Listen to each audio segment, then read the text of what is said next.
Je voulais laisser mes parents tranquilles, pour qu'ils puissent mieux cultiver leurs sentiments. Alors je suis partie jouer seule près de la rivière. Mais sans le savoir, j'ai dérangé le roi dragon, qui cultivait ici depuis des milliers d'années d'un seul regard. Il a vu que j'étais baignée d'une aura spirituelle exceptionnelle, et il s'est dit, qu'en me dévorant, il pourrait briser son dernier mur de puissance. L'instant d'après, il a ouvert sa gueule sanglante, et s'est jeté sur moi terrifiée. J'ai reculé pas à pas. Je sentais déjà son souffle brûlant sur ma peau. J'allais mourir entre ses crocs. Quand soudain mes parents sont arrivés, mon père a simplement levé les yeux, un regard froid, comme la mort, et le roi dragon a aussitôt tremblé de peur, avant de s'enfuir au fond du fleuve. C'est alors que j'ai compris que mon père n'était pas un simple homme, mais le suprême seigneur des démons, celui dont le nom faisait trembler les trois mondes, devant qui, même les dieux du ciel, baissèrent la tête. Il avait déjà forcé l'oiseau sacré Suzaku à reprendre sa forme véritable, avant de l'enfermer dans un poulailler comme animal de compagnie, pour mettre fin à la guerre entre les dieux et les démons. Il avait choisi de se retirer dans les montagnes, et de vivre en paix avec ma mère, loin du tumulte du monde.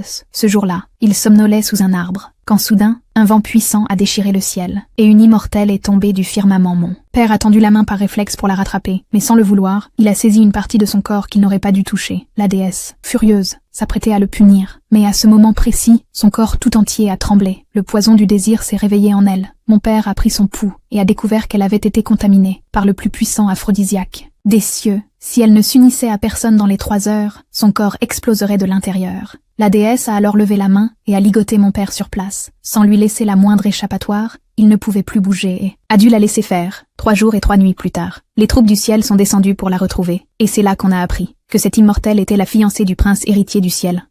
La voyant si affaiblie, le prince est entré dans une rage folle, puis, découvrant qu'elle n'était plus pure, il a juré de se venger. Quand il a su que l'homme qui avait partagé sa couche n'était qu'un simple mortel, il est devenu fou de colère et a voulu exécuter mon père sur le champ pour le sauver. Ma mère a accepté en pleurant de suivre le prince au ciel, mais elle ne savait pas que ce qui l'attendait n'était pas un mariage, mais un supplice. Ils lui ont arraché le trésor suprême de son ventre et l'ont ensuite emprisonné 10 longues années sous des tortures inimaginables. Jusqu'au jour où elle a profité d'un moment d'inattention et s'est enfuie avec moi dans les bras, blessée à mort. Elle a tout de même trouvé la force de me ramener dans les montagnes, juste pour me confier à mon père, avant de rendre son dernier souffle. De son côté, mon père avait senti notre présence et s'était précipité jusqu'à nous. Quand il a appris ce que nous avions enduré pendant 10 ans, sa colère a embrasé les cieux.